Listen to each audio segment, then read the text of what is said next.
I don't have another fancy thing for this one. I just put the front end show in there. Well, that'll run perfectly smooth then. Right.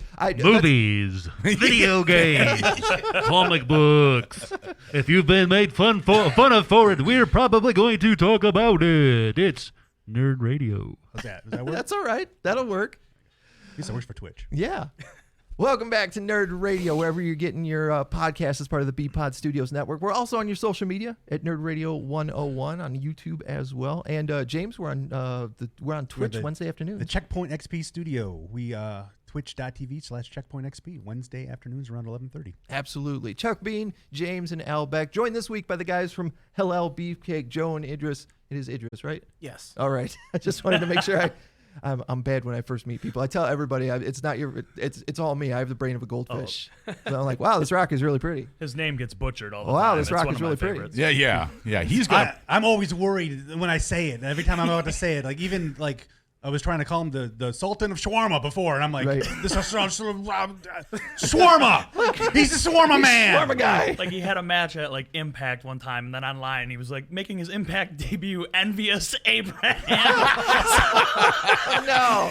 So I just turned it into a new character. I'm just envious all the Envious. time. That's the most heartbreaking thing. And then on commentary, I was called Joel Kaufman one time. Oh, no. Oh no. It wasn't by me in that wrestling league we were involved. Absolutely with, was it? not. Okay, No way. Good. I want to make sure I don't have that hanging over. No, my you head. were a pro, baby. Well, thank you. I tried.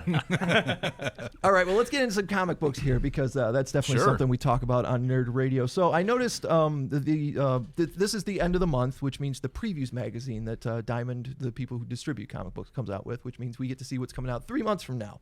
And they have the second of the new XMen trade paperbacks in there. Okay. What they're calling the Dawn of X. Now, the first one they came out with. Just the Jonathan Hickman stuff? Yeah. Okay. Well, but this is like after the House and Powers of X thing. So this is the new Mutants and Fallen Angels and Marauders and stuff. All the new titles that are monthly now that are coming out. So Hickman's doing, I think, New Mutants and X-Men, but they've got other writers doing other ones.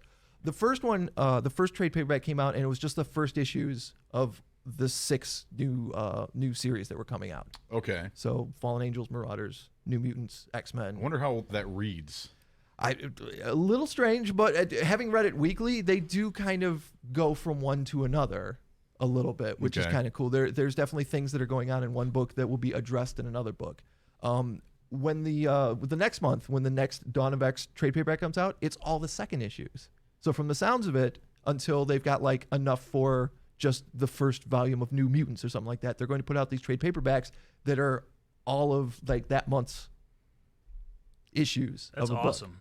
You like that? Awesome. I really do like that because for a long time, Marvel had things where something would happen in a title, but it's not necessarily being acknowledged in a sister title. Right. But as we're discussing with these Dawn of X books, like something major happens in X-Force #1. Yeah. I'm like, okay, well, that's a really big plot line. How are they going to fit that into everything? And then the next week, I think X-Men 2 and something else came out, but both books talked about it. So it was like, oh, okay. So everything is literally tying together amongst all the books. So that's really cool. I like it. So it seems like what they're doing in like the Marvel movies, how each movie will kind of tie into some of the other movies. They're now incorporating this into the comics. Yeah, they're absolutely trying to go for that kind of feel where it's like I don't know if it's a matter of you can't miss any of the books, but they all tie into each other. They're all in a shared universe. I like even the idea more of so. it. I think it's a cool way to get people to read maybe some different like storylines or different comics within the realm of the X-Men or whatever that people normally wouldn't check out.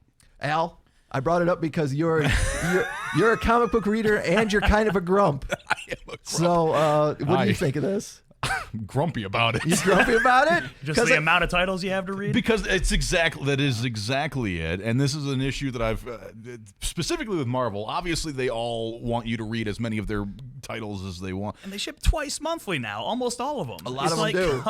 To me, it's too much, and Marvel is the #1 offender of that, where it's like, maybe I just want to read my Deadpool, and I haven't had time because I've been 2 heartbeats above dead, so I haven't been reading very much.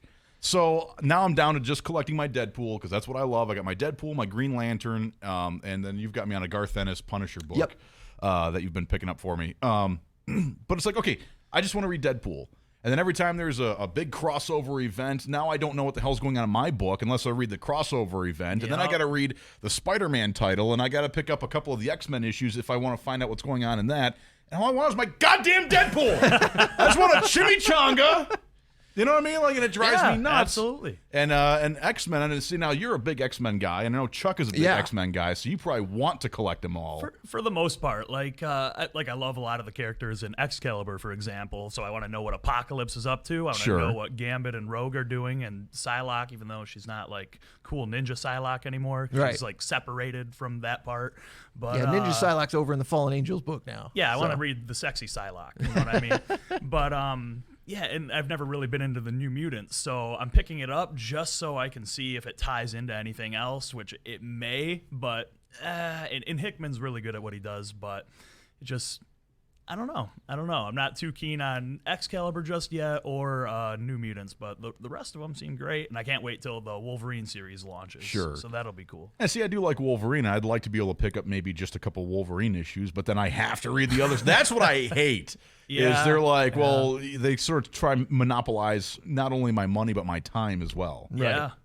I would say that you don't have to, like, even with the current X-Men books, you don't have to pick up anything other than the book you want. It's just that events will occur in all the books that the other books will talk about. Yeah. Like But the one we've been dancing around is a couple of weeks ago in X-Force #1, Charles Xavier was murdered. Dun dun dun. And Again, yeah. But now it's like he's the guy who's like has the codex or Rolodex, whatever you're going to call it, of all the mutants like memories and stuff. So he like downloads them into a mutant when they die and they're resurrected. So if he's dead, what happens? Yeah, and that's the thing that they did in House of X is that now whenever any of the mutants die, they just kind of clone them a new body. Charles psychically puts the backup of them in it, and pow, they're back, kind of thing. It's kind of wild though, because like that whole concept, it's like, so technically they are dead, and they're just clones now. Right. Yeah, so, like, exactly. We have to accept that like the actual original soul of this being is gone, and now they're just whatever. I don't know. Yeah, X-Men was so deep. It's wild right now. I didn't realize that Charles Xavier became the Cloud to back up. He to was, him. he's the Cloud. That's what Cerebro becomes. And that's the thing. Like, the idea that like once he's gone, like, can we continue to pull this off? I have to imagine, given the protocols that they have, he's probably like he's off camera now. He's probably they brought him back immediately. That's high priority. Oh yeah, but he's definitely off camera now because if he's a target, then that sucks. But if everyone thinks he's dead, then all right, nobody's gonna come after him again. But the new X-Force came out. I haven't even read it yet. This was the first week that there were 3 X-Men books. Came out today, then, right? Yeah. Yeah. And I haven't even gotten a chance to check those out. But I think it's cool because the trade paperbacks that'll be all of the second issues or all the third issues are $17.99 instead of the first one's like $24.99. And I would imagine, once again, once they get 6 issues deep in any of these titles, they'll be just that title. I will say, if I wanted to get into X-Men and I wanted to make sure I covered all the bases, the way they're releasing the trades makes it a little bit easier because it's all just one-stop shopping for it all. Yeah. But how often are they releasing these trades? Essentially monthly. I know that the one for is it February now? Let's see, November, December, January, February. Yeah, the one for February has the second and the third trade listed. Because they, like Joe was saying, like they've kind of been double shipping a lot of these books. So for the way they have it structured, that you pretty much need to read everything, I do like it for that. But I don't like monopolizing my time. So I like it and I hate it. Especially when it's $4 or $5 a book on top of it. It's like, come on, man. Well, and it's interesting too because if we're collecting it monthly, then we don't need the trade. I have all the books. Yeah, I don't need that. Let's real briefly, Joe. You're a big X-Men fan. Where did you? Tell me about your love of X-Men. Man, it's almost like it was ingrained into me when I was growing up. But, I guess it kind of started like early 90s, whatever. And I started probably with like the original X-Force comic because I remember specifically buying X-Force #1. Yeah. And the whole gimmick was they all had like a trading card with them in the bag. And I flipped over mine. And I was like, this guy looks like a ninja Spider-Man. That guy's sweet. And of course it was Deadpool. Yeah. And I was hooked from that. And then I got the Jim Lee and Chris Claremont X-Men #1. Good. Yep. So I've been really onto it since then. And then the cartoon, of course, came out shortly after that. And then been hooked ever since. Haven't missed an issue. That's awesome. All right. Well, in other comic book news, here's something else to make you angry, Al. It could be anything. It's so easy. But you're reading Grant Morrison Green Lantern, and you're not angry about that. Oh, I'm so upset about that. Very angry about I am that. so upset. I hate Grant Morrison, but I love Green Lantern. See, I have a love-hate with that guy. Like, he just thinks he can be... He's like, I'm Grant Morrison. I'm so creative and clever. I'll put whatever I want out, and that's it. But it's so annoying. Sometimes it works and sometimes it don't. There was one issue where I flipped it open, and then like the whole issue was like an epic poem or something. I've had enough. I'm done. You are finished, Grant Morrison. Yeah, well, whatever your favorite character is, it's like Grant Morrison takes that over. Like, that's what happened to me. I love Green Lantern, and I was so mad.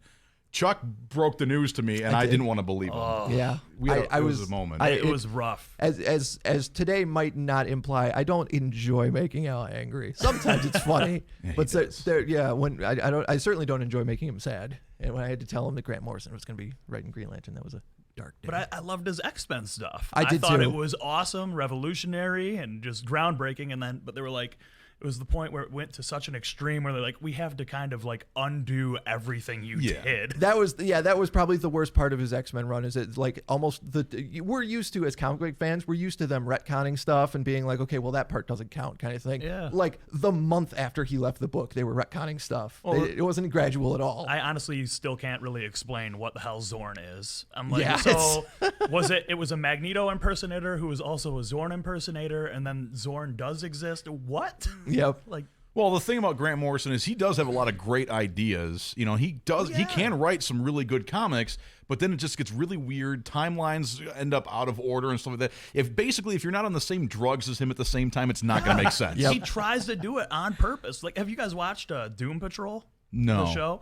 Like, that's apparently how Grant Morrison like made it big, was this Doom Patrol comic at DC, which I never read, but there was like some joke they made. They're like, who is this show made for? It kind of breaks the fourth wall, and someone's like, oh, the internet fans and Vertigo fans and Grant Morrison fans. And as the show progressed, I'm like, man, this is the most Grant Morrison crap I've ever heard. Right. And then like I look it up, and sure as hell, he was the guy who was responsible for all the writing and things like that. But he's nuts, man. He's hit or miss with me because he's absolutely smarter than I am, and sometimes he just wants to show it. Yeah. He just wants to write over my head, and I hate. Sometimes I'm like, get out of here! I hate that. He does stuff on purpose. Like, there's a Green Lantern that has a volcano for a head. There is. What? No, that's something I actually want to read. That sounds interesting to me. Every time he tries to talk to you, just spews lava right in your face. All right, so Gwenpool, the character Gwenpool, has what's supposed to be her final miniseries going on right now. And in Gwenpool Strikes Back #4, which came out a couple of weeks ago, she lifts Thor's hammer. But the way she does it is amazing. So very sexual. A year or two ago. What does she do? So how does she raise that hammer? Yeah. A year or two ago, Thor had his arm chopped off during Uncanny Avengers, and he had to get some kind of a new arm essentially. She goes and finds the rotting arm that Thor had chopped off and puts it on like a glove, and then raises Thor's hammer with his old hand. So she puts on a Thor hand condom. Yep. Yeah. Lifts his hammer. And then lifts the hammer. My God. If that hand was worthy, though, it was definitely his pleasure hand. I'm telling you that right now. Did you think? Maybe it was unworthy. But it was unworthy when he lost it. True. It's a great point. Nick Fury whispered whatever he whispered in his ear, and then he lost his worthiness. Right. And then, he lost his arm, so it wasn't a worthy arm anymore. So eventually, what we're discovering is she didn't have to put on a decomposing arm to lift Thor's hammer. She was worthy anyways. I guess. What I do like about that, obviously, Gwenpool and Deadpool kind of have a similar. She's fourth wall breaking, but they have done a good job because initially Gwenpool they did a bunch of variant covers. Yeah. That were supposed to be Gwen Stacy, and the Deadpool one was Gwenpool, and the design was such a big deal. They're like, okay, we need to make a character out of this. Yes. So instead of making her just straight up Deadpool, but Gwen Stacy, she is as a character, she exists. she came from our universe into the Marvel universe and was a huge comic reader. So she knows everybody's secret identity and all this different stuff about them. I'm remembering that now. Right. Yeah. The only thing I do like about what you just told me is it is a very Deadpool type of thing to do. Like, well, this will work. Right. Just put this on. But yeah, dumb. All right, well, I figured run Which by us. could be the episode title. Yeah, dumb. All right, well, that's all I got for comic books, but we do still have a couple of more things to talk about. And, of course, if you're one of our podcast listeners, we will be doing an in-depth interview with the guys from Halal Beefcake who are in the studio with us. Nerd Radio is coming back